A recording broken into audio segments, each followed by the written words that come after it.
if you're here to listen to all my crazy thoughts and theories and predictions for the From season 4 series, then you're in the right place. I absolutely loved. I know there's a lot of differences in opinions, but for me, great season. This is my second favorite season, and I'm so excited for season 5 because of this season, because it was so well done in my opinion. I actually thought of doing this chronologically. I tried making a video, it was shit. Then I tried to do it like character by character, pretty bad. And then I thought about doing like a ranking video of like my favorite characters to my least favorite, that way. And then I realized I like all the characters equally-ish, except Kenny. I love Kenny, he's my favorite. Yeah, I liked all of them kind of equally except Elgin, but like, I mean, I kind of understand, but I don't understand. Eventually, what we've kind of settled on is doing Reddit AMA confirmed by the showrunners themselves. My notes, my theories, my prediction, like the moments that I thought were like crazy or amazing, or the questions that I had, or some points that I don't understand and I really want to get to know more about, and just what the general consensus of this series is. So we're just gonna go through all of that. So let's get started. I have to preface this by saying, like, the Elgin thing, I don't think I've mentioned it because I'm filming this last. I'm filming the intro last, so I don't think I actually talked about Elgin that much. My thoughts on Elgin this season was shit. I thought in season 2 he was just like okay, like I thought he was very like inquisitive and he kind of like knew things, right? And he was so nice before he kidnapped Fatima. But you know, he was like, oh, I've heard this rhyme before, I've heard this poem, oh blah, blah, blah, blah. He's seeing the kimono lady, and I'm like, oh my god, like I hope this guy is gonna be okay because he's so nice. And then like shit happened. But what I'm trying to say is season 4 Elgin really annoyed me. Oh my god, I've only ever done one shorts in my channel and it's about Elgin being a little bit, I was like, run. You can still get away probably. Yeah, so I had like very strong thoughts on Elgin. No survival skills. He could have just said, oh yes ma'am, okay, yeah, thank you, I got it, and then like lived another day. But what I'm trying to say is like I have changed my opinion a little bit because doing this research for this review, deep dive, whatever video this is gonna be, I found out that a lot of people found Elgin to be a bit brave, and I can understand why, because the fact that Sophia made him a deal or a bargain and he said no, even though he could have said yes, like what I wanted, what a lot of people probably wanted, what I would have done in that situation, I would have just said yes ma'am and then left. But the fact that he said no to that because he didn't want to hurt someone else again due to his actions meant that he was being brave in his own way, even though that meant that he was going to die. Even though I do think it was very stupid for him to actually go to Sophia with the picture in the first place. If he had just not done that, he wouldn't have found out and he wouldn't have been in like the crossroads between life and death with Sophia and her like keeping him hostage for like how many hours to do the bargain. But I do think his last act was a little bit heroic. I was happy for him, to be honest. Before he did this, I saw him hanging out with some of the people from town or colony house or whoever, like while he was in the diner scene, like talking to, oh my god, who was he talking to? I think he was talking to Sarah. Yeah, when I saw him hanging out with some people, I was like, oh, like I'm genuinely happy that he hasn't been ostracized by his people and he's not isolated and he actually has people to hang out with. So I thought things were gonna get better for him, even though he did what he did with Fatima because he thought he was doing it for the good of people. He lost an eye. That was, I think, enough retribution. So by him doing all of that, it was his own way of standing up against the monsters. And even if it cost him his death, but he's still able to die an honorable man. Like he still died in a way where he could respect himself, and I think that's a lot. That says a lot about a person. And they actually don't know he's dead too. Yeah, I think like there's so much shit happening, we haven't really seen his body yet. Yeah, maybe I was a teeny tiny bit harsh calling him a stupid goat. but I mean, at that point of time I was just like a little bit like, oh my god. So I think a lot of people can understand me, and I can understand a lot of people now as well after doing a little bit more research into his character. I heard people were saying that maybe if Elgin had said yes to the bargain that Sophia made, then something could have gone wrong. So maybe this place, the rules require some people to say yes to the bargain to keep the game going, and if they say no, of course they die, but also like something else can change in the story. I have to really think about that because I'm still rewatching season 2 and 3 now. Maybe I made this video a bit too early. Maybe I should have watched all the seasons again and then made this video, but I'm a little bit impatient, so whatever. But I can't really remember a lot of scenes that Clara was in, and I feel like I should go back and rewatch everything and then be like, oh, she was in this scene and this scene and this scene, and that would have proven some sort of significance. Maybe like I could have seen some scenes and be like, oh my god, this is why she was there, because she was like reporting everything back to the man in yellow or something like that. I think for me the most standout character from this season was obviously Sophia, or the man in yellow. The actress herself, her name is Julia Doyle, I believe, but the actress herself is really, really good. And I know this because every time I saw her on screen, I was like, can we just get rid of this woman? Can I not see her anymore? I'm like so annoyed looking at her. I did call it though, like in my reaction, I did kind of like realize halfway in that Sophia was not just like a normal person and he was the man in yellow, specifically because I didn't really see her in the car. You know, when the pastor, was it pastor? Yeah, well, her fake dad, when he arrived, when he saw the tree, and then I was like, I don't see anyone in the passenger seat. And I have to say, like the sweet whatever, like fake sweet manipulation that she does is like so annoying, but like so good because it's very believable. Although I'm like shocked that nobody actually put two and two together and figured out that something was suspicious about her. And I think that's one of the bigger gripes that people have about Sophia, is that it wasn't like she was like mastermind, but it was more like how like everyone kind of just like never investigated anything, because you know, like strange things started happening after Sophia and her father, the pastor, came, and then nobody put two and two together. But I guess you could say that they were all busy and like they all had their own stuff to do. But maybe that's just like how people are. Like maybe if you were in the situation, we'd be the same. Like you would want to trust someone, then believe that they are evil. Moving on, we're going to be looking at what the showrunners actually answered in a Reddit AMA that I found online, and I think there's a lot of interesting stuff here. Especially the number one thing that I only found out now was that Eloise is confirmed dead. Because I was still thinking, oh, like maybe I heard this theory that she was probably walking around the settlements, right? Like in the first season with Kenny and Jim, I think. Yeah, and then they heard all of those noises and people were saying, oh, it must have been like Eloise because we never see her body. And Victor only said that he saw Miranda, but he never actually like got Eloise's like full body parts, so we were all thinking maybe she's alive. Plus people were speculating that she would actually become, or she was actually a story walker like Julie, and she would actually train Julie story walking. This was a theory I just saw recently and I was like, that's really possible. That could be possible if she's still alive. But after the AMA, I found out that they confirmed that she is dead, and the things that they said about, for example, they said she's really good at hide and seek. That was just her, I guess, a throwaway line maybe. So it wasn't something to look that deep into. So I'm a little bit sad because I thought maybe she would come back in season 5 at least, and then just like suddenly get reunited with Victor and Henry, and like things would be amazing. But yeah, she is gone. Eloise is dead. RIP. No twist. So that debunks everything about the settlements and someone running around. Although that does beg the question, who was there in the first season? Because pretty sure season 4 it was the scarecrows. That's what they're called, you know. I thought they were just called like water monsters or something like that. I'm gonna call them the water monsters.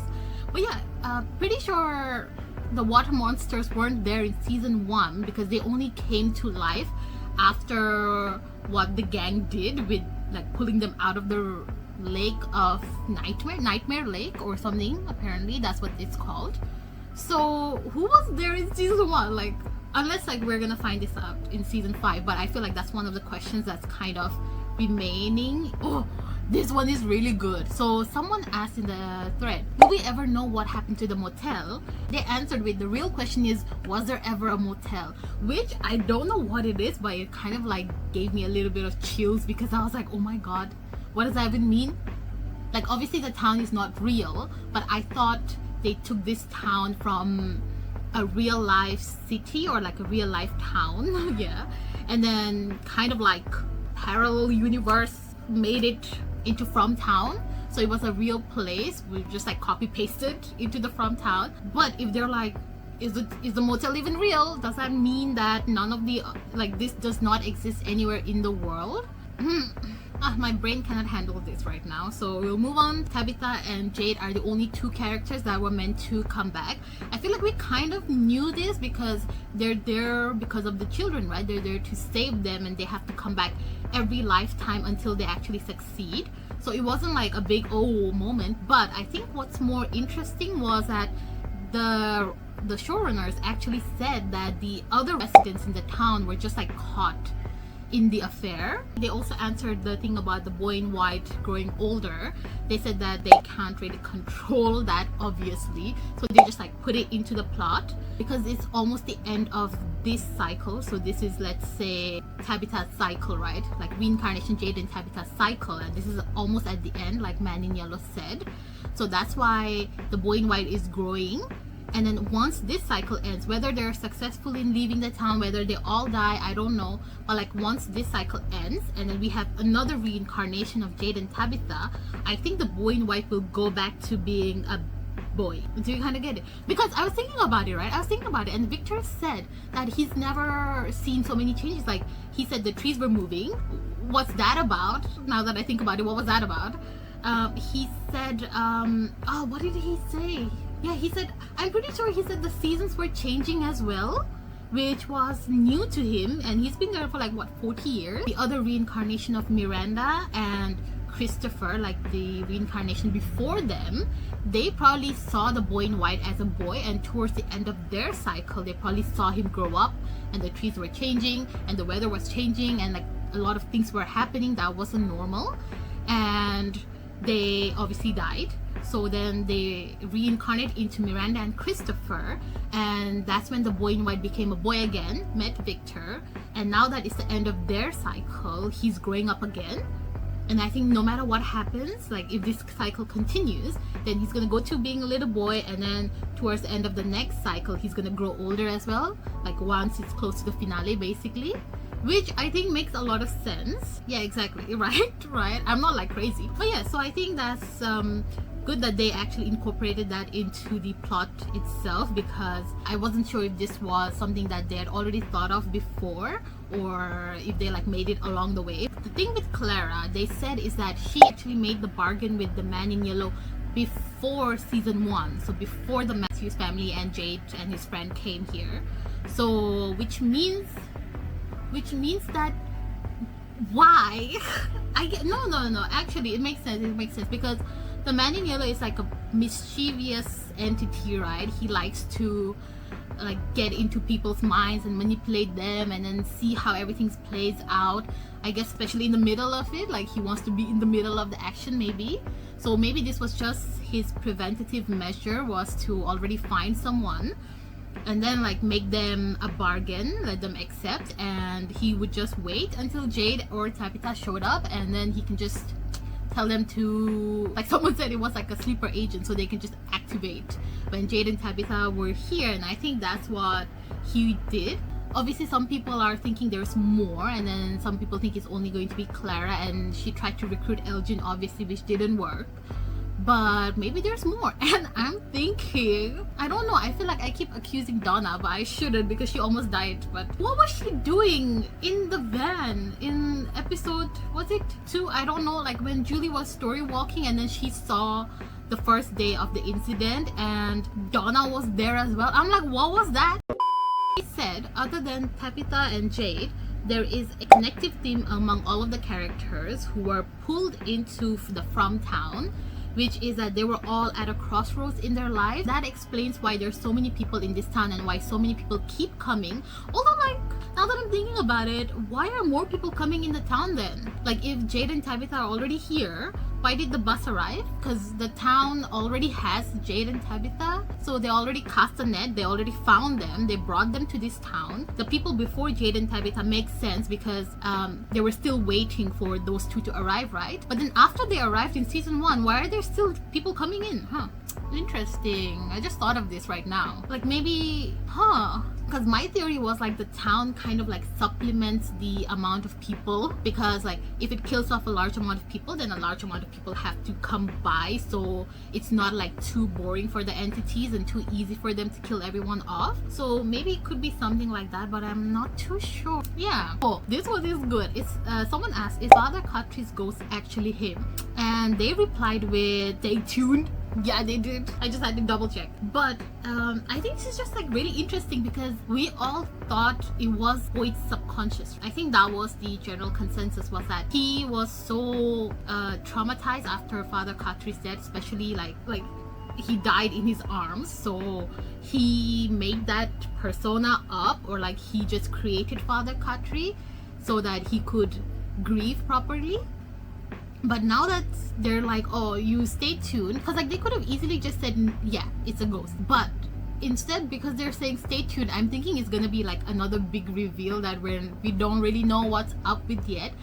But I'm also thinking about the time when Marielle actually told Christy, that the people that die, they never leave this place, so their souls just like get stuck around here and they're just like floating around.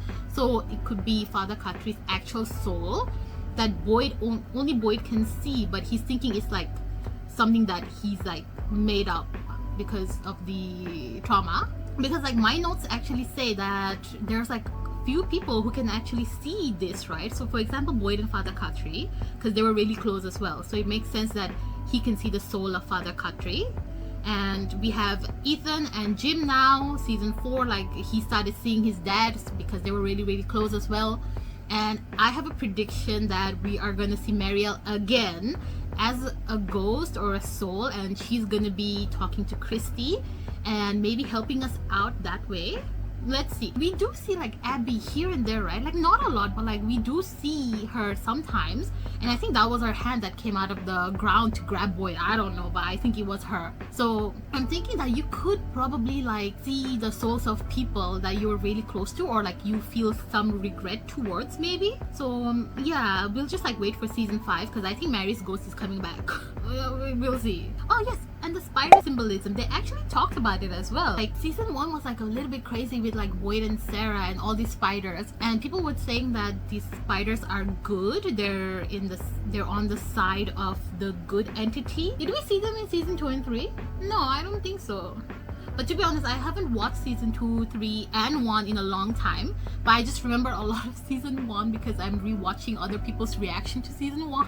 Like specifically Nikki and Steven, they're doing like season 1. I think they just dropped season 2 episode 1 today or yesterday. So because I'm rewatching that, I'm still remembering a lot of things from season 1 compared to 2 and 3. So maybe I am wrong, but I don't think we saw the spiders again until season 5, hopefully. This was really interesting because someone asked, why didn't they wait to reveal Sophia as the Man in Black like later on? So like create some mystery, and then like towards the mid of the series or towards the end of the series just reveal that Sophia was actually Man in Yellow all along.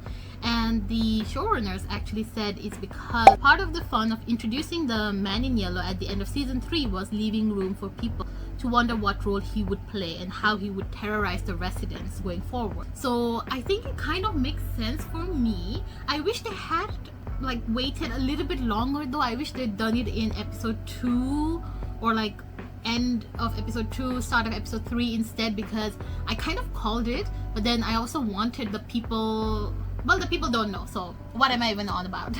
I have seen a lot of people wanting to see the Man in Yellow himself and not Sophia, so that makes a lot of sense. But for me, I really enjoyed Sophia's performance, so for me it wasn't really something that I had given a lot of thought until I started like looking at what people were saying online, and a lot of them were really hoping that he had more screen time, and they were disappointed that he didn't. Ooh. And then someone asked, is the ending hidden or eluded in episode 1 of season 1? And they actually said yes, a lot of things, like there's more answers in episode 1 than you actually would think about. And I think particularly it goes back to Ethan and Julie no, like all of the conversation in the van before they see the tree, when he was talking about the Lake of Tears, obviously, right? And then he said Julie killed someone, although like the Lake of Tears brought it back. So I'm sure like there's some more things there. I'm just like not really like tapped into stuff like that until I see someone else tell me, and then I'm like, oh my god, that makes so much sense. So for now, I'm sure there's like so much more that they have already like set up, and a lot of us are going to find out in season 5. Maybe a lot of you have already put 2 and 2 together and you already know where the story is headed or what this place is, but I'm still not sure how we're gonna get out what this place is, but at least I know that there's only 1 season left, so we're gonna get definite answers next season. So it's really exciting, and also a little bit sad because I really like this show, and I'm not really a fan of horror stuff. You know, I barely watch horror movies or like horror series or anything. This was introduced to me by one of my best friends, Jade, and she was like, yeah, this is a great show, blah blah blah. She loves this kind of shit. And then I was like, I'll watch it. Well, since you're like highly recommending season 1, I'll watch it. And then that's how I actually got into From. And you know what the funny thing is, like, she hasn't watched season 4 yet. She was like texting me and then saying, oh, I'm waiting for season 4 to end. And I was like, girl, it's done. But yeah, so I'm gonna be really sad when this ends. Maybe I'll start watching Lost because it's like from the same showrunners, right? And I know a lot of people were not happy with the ending of Lost because they were like, oh, it's blah blah blah. I don't know, I didn't want to get spoiled, so I didn't really like look into it, but I know a lot of people didn't like the ending. So I hope this is gonna be a little bit different than that. I think so, probably. Let's see. But yeah, I might like start watching Lost after. Let's see. This is gonna be a long video. I guess everything is interesting when you don't know anything. But anyway, they said that the trees were different. I don't know why that's so interesting, but it's very interesting to know that they're not the same trees, because I thought everybody was seeing the same trees, right, when they first get into the town. But apparently it's different trees, so it means like, I don't know what it means. It's just different trees. And they're crows, not ravens. So big brain people, please let me know what that means, because I don't get it. But it's just like something like a fun fact for me, because it probably means something, but I just cannot know. I just cannot put this together, but I'm sure it means something. Like there's some symbolism that the trees are different, probably. That's it for the Reddit AMA. And I think we've discussed a lot of new things here, a lot of things that I never really thought about or realized I found out through this Reddit thread. So I'm gonna put the link here so you can go and read it for yourself. We will move on to the next section, which is going to be theories, I guess, or final predictions, maybe. Let's talk about Fatima's ending in season 4, episode 10, because honestly, I completely did not see that she turned into one of the creatures. That's why my reaction to that was so like, you know, I was like, oh, she's probably gonna die, but she's not gonna die, hopefully, like, we don't know. But she actually fully turned into one of the creatures, which was like, I don't know what to say. This whole arc of hers this season has been like a little bit wild, like with her making the golem, which was so disturbing. Like, I really hate that golem. It really scares the shit out of me. But like, what was the purpose? Like, did it do something? Like, because I saw some theories floating around saying that the golem actually helped her become half the creature. So technically she still has some humanity left, right? Because she was able to tell them to leave at the very end, and she said, oh, remember who I was. But maybe she's not gonna turn into those creatures completely, so she might be able to go out during the day. She might be able to turn half into human and then half into the creature whenever she needs. So I'm thinking like maybe that makes sense if the golem did that for her. So these are all of my notes. Okay, we're just gonna go through each because I just don't know what else to do. Julie's story walking is left unfinished. Randall was a little bit underutilized. And what's up with the bookmarks? Are they going to be able to create a bookmark? Do they even need a bookmark to go back into the story? The creatures in season 1, they knew who Julie was, obviously, right? So that means she's been spotted or she's been seen by them before. And we never saw those guys again. Right, yeah, because it was like really young looking college guy who was like, oh, you don't remember me or something like that. And then Julie was like, ah. But yeah, so we never saw them again, so I'm pretty sure she's gonna go back in time, see them. I just hope she can make it work season 5, because I feel like they kind of like dropped it too fast in this season. I mean, I get it, like her dad just died, she was having seizures, Randall was concerned for her, so he was like, this is not working, like you should stop doing that, take care of yourself, in a way. So I think she convinced herself that she doesn't have any powers and she's not special, and the town was just playing tricks on her.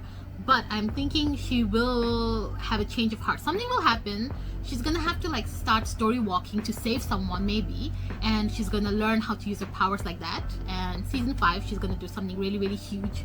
I hope, because I really want to see her utilize her skills, her powers, or whatever that is. But I really want to see her do something like crazy good, you know. Yeah, we know Ethan and the Lake of Tears was unfinished. I'm pretty sure that was not the Lake of Tears. It's called the Nightmare Lake, but it could be the Lake of Tears and he just needed to do something differently. Like he tried to bring back the dead bird, but what if now that the water monsters are out, right, and they have killed one of them, I'm thinking if he managed to kill both of them with the totem poles, can we turn that lake into the Lake of Tears? Is that possible? Is that something that could happen, right?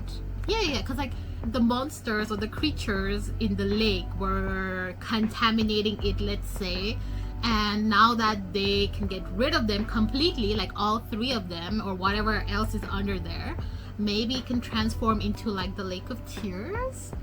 Oh my god, wouldn't that be crazy if I called it out now? Anything is possible. But yeah, I think that's a good theory actually. Original theory from me finally. Okay, next, Victor trying to help but no one listened to him. And I wrote, he literally said the man came in a car, and since Sophia came so much shit has been happening, wouldn't someone be suspicious? That's my notes. But yeah, exactly. He went to Boyd actually and then was just like this is the man in the yellow, like they've got his clothes, he's told people like don't cut down the tree, and he said that they came, like they as in like I'm just gonna say Sophia from now on so it's like less wordy, but Sophia came in a car when she was still like man in yellow, right? So there were like so many clues that he dropped, like not clues but like so much wisdom that he dropped, and then nobody was listening to him, even though like it's so hard to get Victor to open up because of his past experiences and trauma and everything, right? And like finally when he starts talking, nobody is listening. Why? I don't know. Maybe plot, I don't know. But I was like literally screaming, just being like, someone please listen to him, because he's making so much sense and he's finally volunteering so much information, and a lot of it is like good things. Like the one with the bottle tree, he said the boy in white was good and he was trying to help, and he said don't do it, and then nobody even like took a few hours, a couple of days to just think like, oh, like Victor's been here the longest, maybe we should listen to him. No, but it was just like, oh, like we have our own plans, like sorry, get arrested instead. I forgot he got handcuffed by Boyd. I was like, what the fuck is happening? Why are you doing this to him?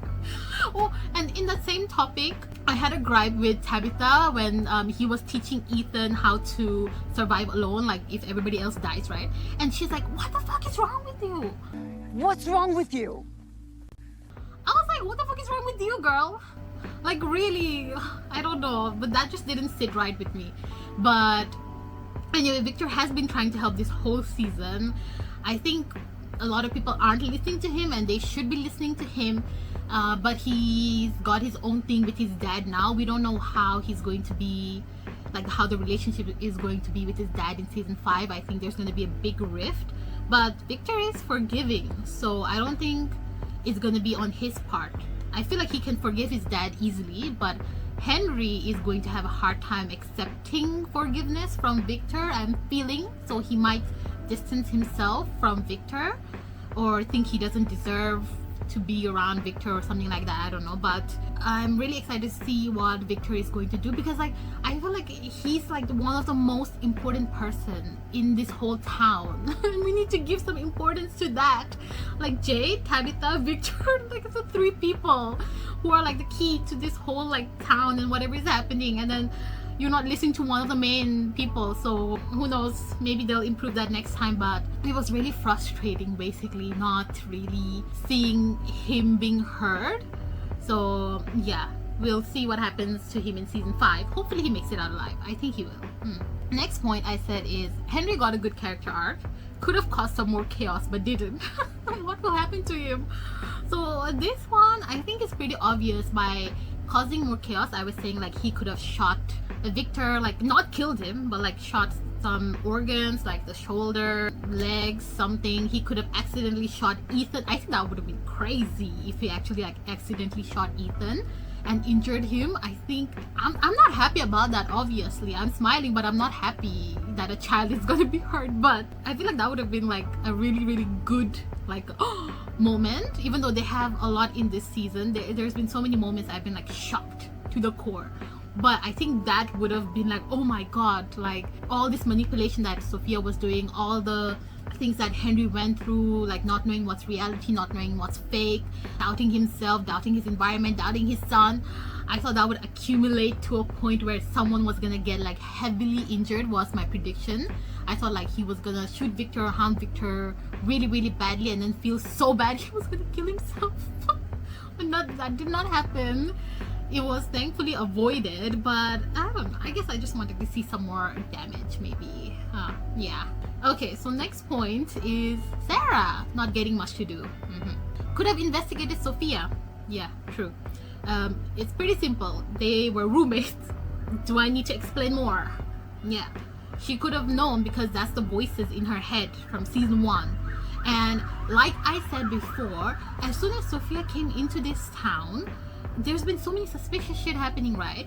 And like people are just like not really bothered about it. Like Sarah starting to hear the voices again, which is like crazy because that hasn't happened since season 1, I believe. And then some other things that I can't remember now.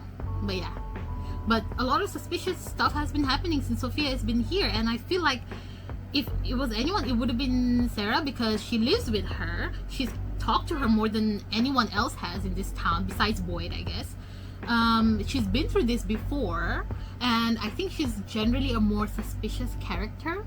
Not suspicious, oh my god, I meant to say she's generally more suspicious of other people. Like she doesn't trust people easily because of what happened to her. She doesn't want to hurt anyone else, right?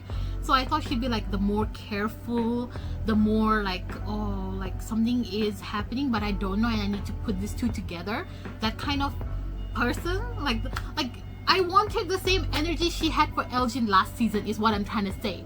Like that was like a badass moment, like when she was like, oh, like he's not gonna talk, I know what it's like, and then stabbed his eye out. I wanted that, but towards Sophia.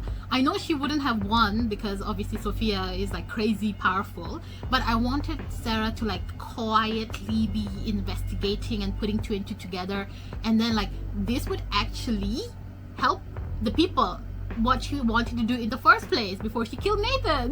Maybe that will happen in season 5 because nobody knows who Sophia is yet. I would be really excited to see Sarah being the one exposing Sophia. I think that could work really well. Yeah. Nobody really talking. Like a meeting would be really good at midpoint, season midpoint, at least like one. I mean, they had one where they had the whole plan in front of Sophia, but like I get it, they didn't know she was a threat. So I was really happy to see that they actually had a big meeting with everyone and involved everyone and told them of the plan. We had one, we should have had some more, especially between the main characters. I feel like there's still a little bit of gap in communication that I would really like to be filled by season 5, because we have so many like things that have happened to so many different characters, and I feel like we just haven't really talked about it. Maybe they're all like stressed, I don't know, but I would have liked to just like gone over everything and just like mapped it all out and then seen what was happening. Like maybe then we could have found out about Clara and we could have found about Elgin and blah blah blah and all the I don't know. Anyway, yeah, so more communication needed. We'll see. I feel like it is interesting that for 4 seasons they have communicated a little bit more than season 1 and 2, but still not enough. I think that would have been like very pivotal town meeting kind of thing where it's like everybody share every information that you have. All I said is boy in white, OMG. I don't know what this was about. I think it was the last episode 10 when they were like walking together, Sophia and Boyd White, and then I was so shocked and I was like, no, this cannot be. Like, he cannot have been evil this whole time, but he wasn't. I'm pretty sure they're like both like the good and the bad entities, and they're fighting over this town and these people in a game. Like, I've seen this before, and I've also explained it in my reaction video too, so I think this is what's happening. And he did say this time they have the bones, so we might be the ones to win, hopefully. But yeah, I think they're both immortal, Sophia and the boy in white. So really, even if we win, are we actually winning? Because the cycle is going to continue after we all get out, and then Jade and Tabitha will die like of old age, hopefully. But eventually they'll be drawn back to this town, right? That's like one of the main questions that I have for season 5 is like, is there a way to break this curse, let's say infinitely, like forever, like, or is the only solution that we get out of this place, like the people that we are right now, and then that is the end for us, but like eventually we'll have to come back. So I don't know if we can actually beat the entity or this world or this town and then break the from town situation forever, or we can only hope to live with our lives in this life. I don't know.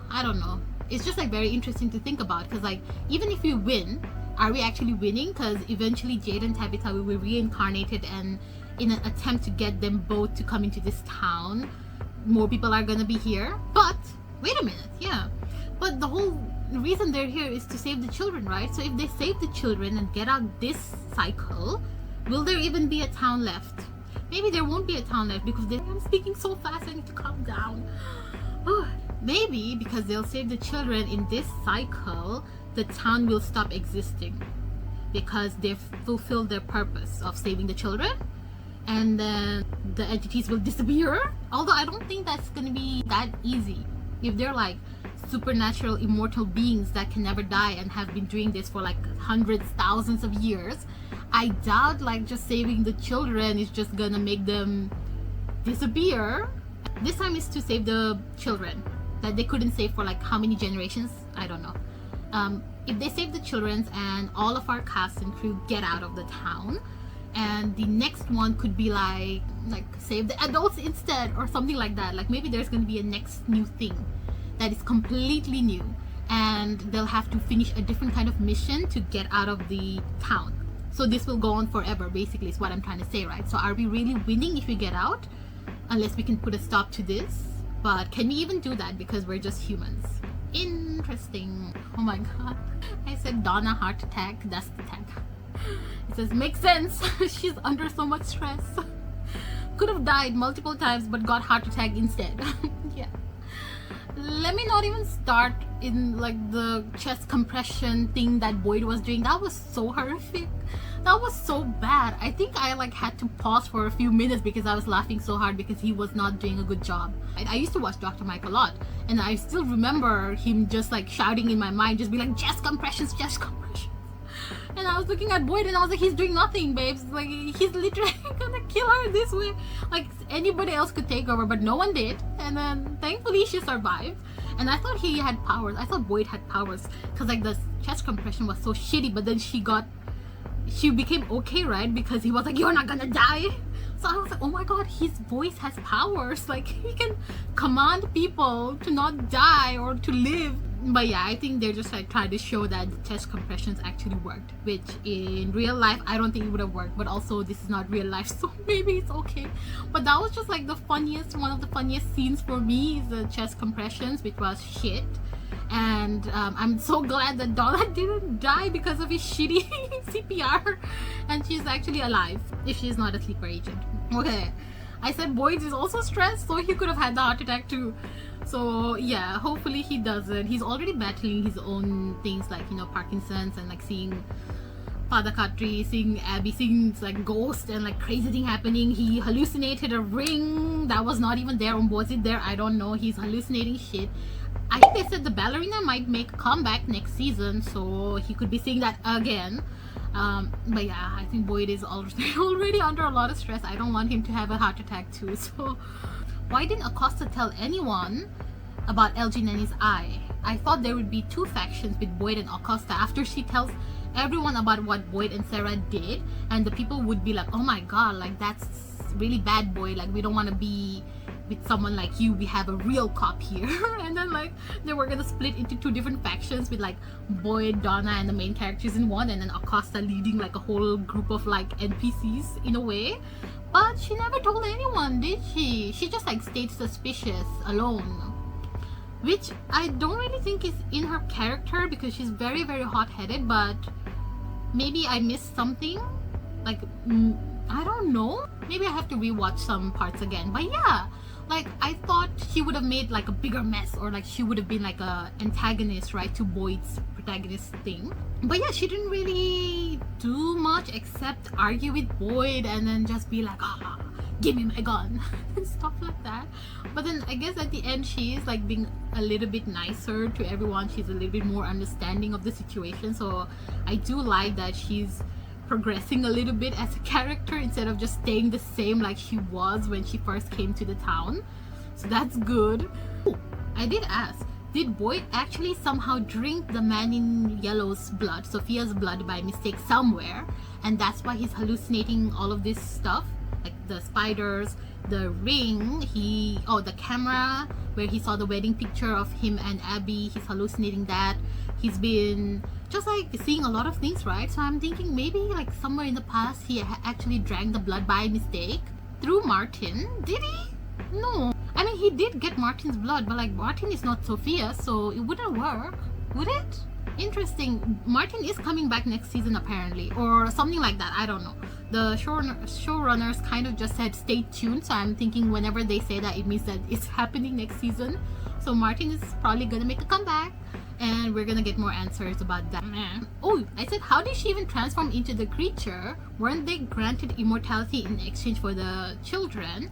And then I said, wait, kind of did sacrifice her child, right, who turned out to be Smiley, but she was pregnant and she did kind of give birth, and then somehow that may have fulfilled a condition in this town where they technically take that as her sacrificing her child, and that's why she's able to turn into one of the night creatures.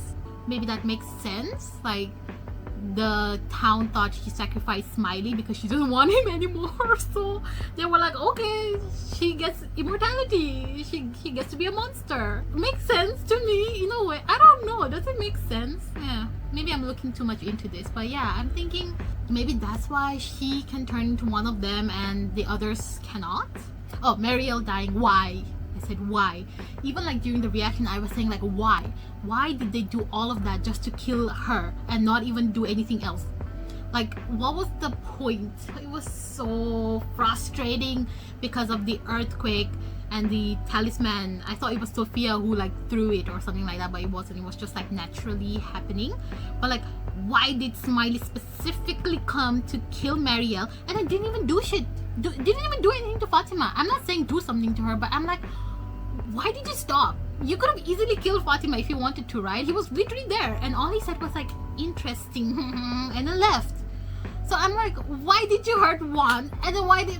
Oh, anyway, I don't know. Maybe it's because he sensed that she was becoming one of them, so he was like, oh, we don't have to do anything, we don't have to kill Fatima, she's like turning into one of us anyway, so why waste time? And so he ran away. He didn't run away, he walked away. But I just feel like the death was so not required for Mariel. I don't know. Next, are there more monsters and creatures? Yep. Earthquake, lightning, darkness. Is it the end now? Just words. But yeah, I think we all kind of get it. Like, it's nearing the end. That's what they said anyway. So a lot of shit is happening. We don't know what's happening. There's a lot of new things happening, new creatures, earthquake that we've never seen before. So yeah, I feel like season 5 there's gonna be more stuff happening, like more new things that we haven't seen before. So that's exciting, I guess. Exciting to see what else is in store for our crew, for our team. Oh my god. Okay, next, Tabby and the bones of the kids. What did that do? But yeah, so did the bones do anything? Or I think they still have something to do with the bones. There's still a ritual left. So we're not done with the bones yet, at least is what I think. So I'm not gonna comment too much on it. I'm just gonna wait until season 5, I guess. Boyne White said we have the bones now, so we could win this time. I know it's very significant, but I'm just like, it didn't save them from the cave, like nothing happened, like it didn't stop the monsters, the creatures from coming into like the little chamber. But I'm sure like there's something else we can do with the bones. Like maybe we need to put the bones together and like create 7 different skeleton child in a circle, and then we can go home that way. I don't know. Village totem can only hurt the scarecrow, so something else will hurt the night creatures. I feel like this is very self-explanatory. Obviously, I think there's like one thing or one item that can specifically hurt each creature. So the totem for the water monsters, because the children were such a big part of the creature story, because that's their kids, right? Like the creatures sacrifice their own kids to become immortal, not this kind of immortal. I'm sure they were hoping to be like the vampire kind of immortal, who are like amazing, like good looking, with lots of power, not able to blah, blah, blah, hoard wealth with the generations that they would live, not this kind of monsters. But I'm thinking, could the creatures only be killed by their own kids as like a retribution? I think that would be really, really good. So if you could somehow put the bones, arrange them together, put them in a pike, wrap it around, and then make it a weapon and kill the creatures, maybe that could work. Next, what's up with the poltergeist? Yes, I don't know. Some people were saying it could be Jim who's like trying to communicate with them, with the poltergeist and stuff, but I'm like, okay, maybe not, I don't know. Because he's already talking to Ethan, so he doesn't need to do all of that, so who knows. And what the fuck was that kimono lady? What was up with her? We never saw her again. Same thing. I think she fulfilled her purpose after helping Fatima give birth, and then she just disappeared forever. Like maybe she was a midwife that was there in the town, like in the previous cycle, and then she helped give birth to the babies and the children, and then she's back now because Fatima was pregnant, and then she could come back later if someone else gets pregnant. Also, how is no one else getting pregnant here? I guess they're controlling your bodies or your anatomy or whatever as well in this place, because the colony house in the first season was like crazy. Like even Kenny was like, oh, you guys having orgies and stuff. So how did no one else get pregnant except Fatima, right? Which was like considered a miracle by Donna as well. So yeah, something is keeping them from having kids. Maybe the kimono lady, I don't know. It's a new day. I didn't finish the video because there was so much to go through. The next question is, who dragged the tent in season 1 episode 9 right after we see Ethan and Tabitha, I believe, still like digging the hole in her basement, right? He basically says scarecrow, boogeyman, giant spiders, blah blah blah. So I'm thinking, is this the answer that the show has provided but didn't really make it very obvious? So could the scarecrows, who are the water monsters for me, could they have somehow gone and pulled the tent? But then I'm not sure why they would leave Sarah and Boyd alone. I mean, they're big enough to drag a tent with 2 people inside easily, although I don't know how that would make any sense. So let's keep that open for now. Will they remember what has happened? Like, so we talked about well, we know they want to leave this place, right? But once they leave this place, I know a lot of the characters have talked about how they're not the same people anymore, how everything has changed because of this town and everything that they have gone through, which makes a lot of sense. But are they actually going to remember this? Is it going to be one of those cases where it's like they're in a coma? I know they're not in a coma, but they're gonna be in like a comatose state where when they wake up they have amnesia or they forget about everything and they go back to who they were exactly before they saw the tree. So, but then that wouldn't explain the deaths, right? For example, let's take Christy and Mariel again. If Christy gets out of this town and goes back to her original life and she doesn't remember anything that happened since she saw the tree, then obviously she would question where Mariel is, because Mariel is no longer there. So that would beg the question, maybe they don't forget what's going on. But I'm also thinking, if they don't forget, then wouldn't this be a crazy breaking news headline? Or maybe people would say that they're part of a cult, like a crazy hallucination people. So I guess this could go a lot of different ways, but I'm just excited to see what will happen when they actually get out, because I think they are going to get out. or at least I hope most of the characters will be able to get out by the end of season 5. The next thing, this one I actually saw in a comment section while I was doing some research, let's say. The townspeople's hope manifests into some tangible objects as well. So for example, my theory is that because so many people have died, right, in the hands of these creatures, man in yellow, whoever, that maybe when they were dying or just about to die, they were hoping that there was something that could save them. So those hope, because there were so many of them, so many people have died, so all of those people collectively probably hoping for a similar thing, to find something to save themselves or save their loved ones. Did it actually manifest into the talisman itself, themselves, whatever? Yeah.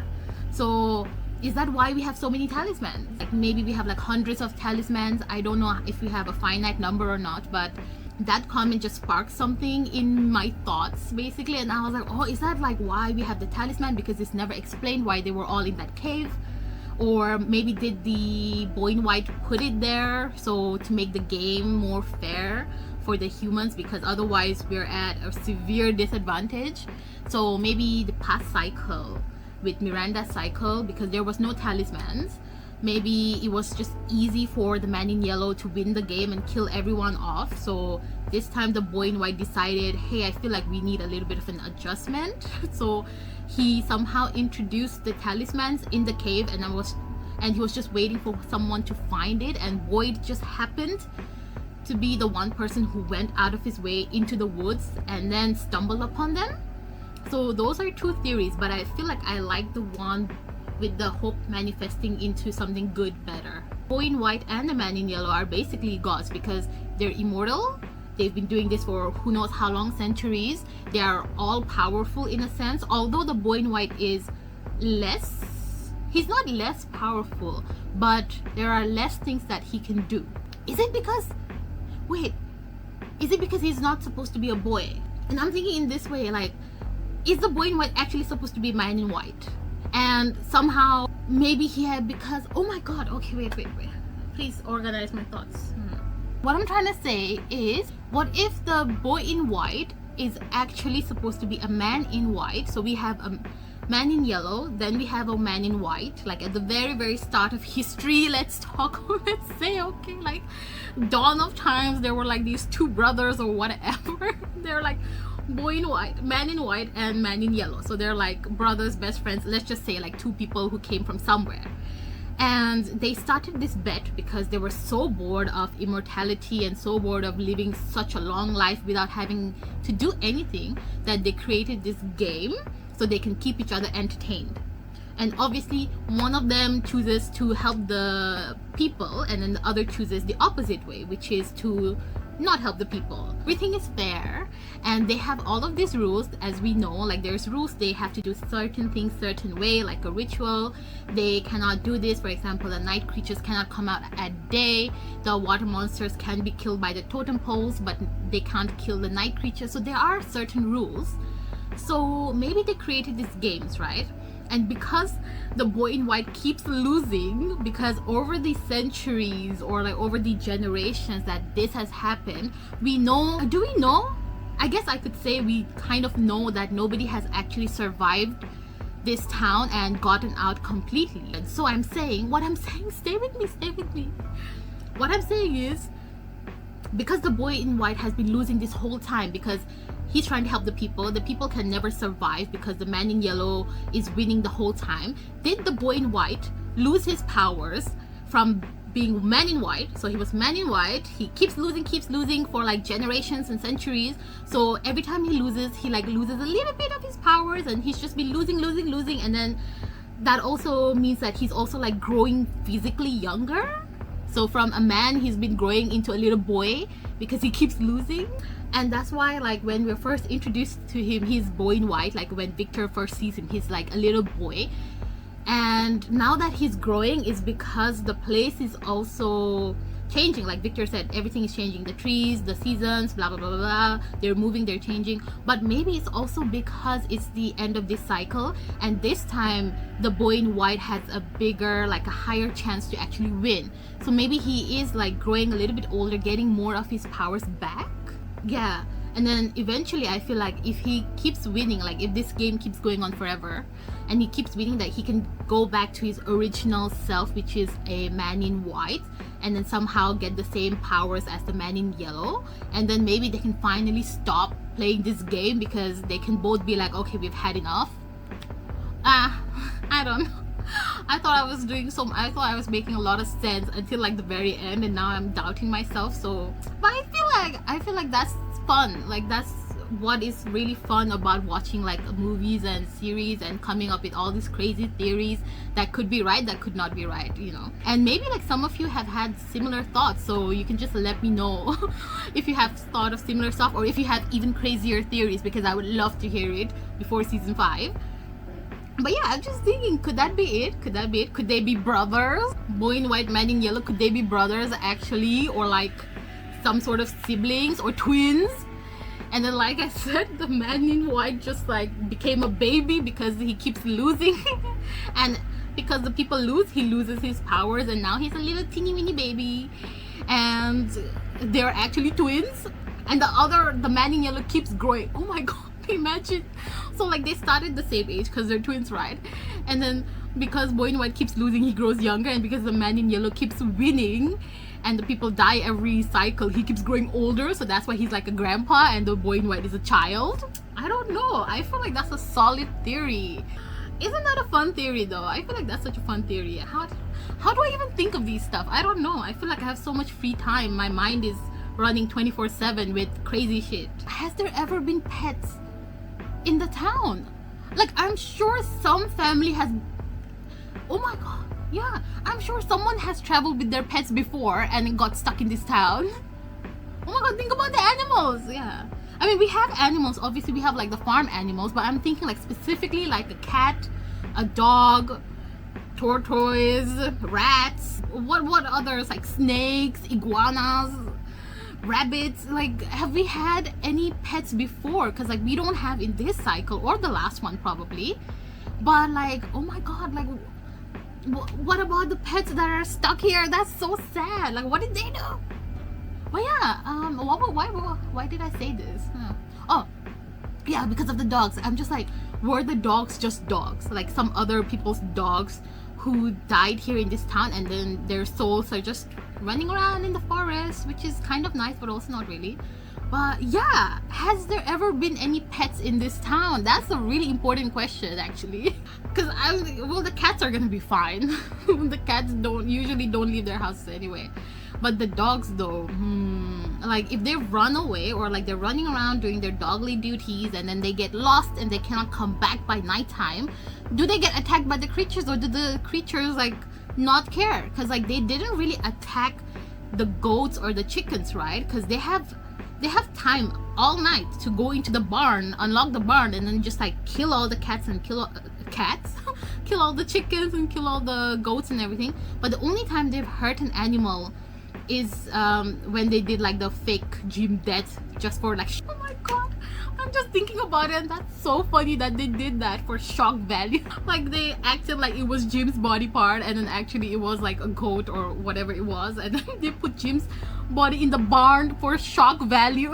Obviously it was the man in yellow's planning, but I was just like, it's kind of funny that he thought of that, and he was like probably in his little like yellow suit in his like wherever cave or wherever he sleeps, and he was thinking of this idea, and he was like, oh my god, this is diabolical. When they entered the barn, bam, Jim's body's there. That's it. So hopefully you do like this video.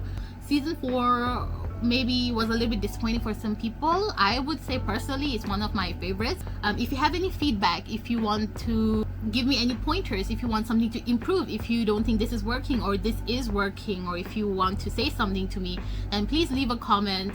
I'm here most of the day anyway. I'm free. I have no job.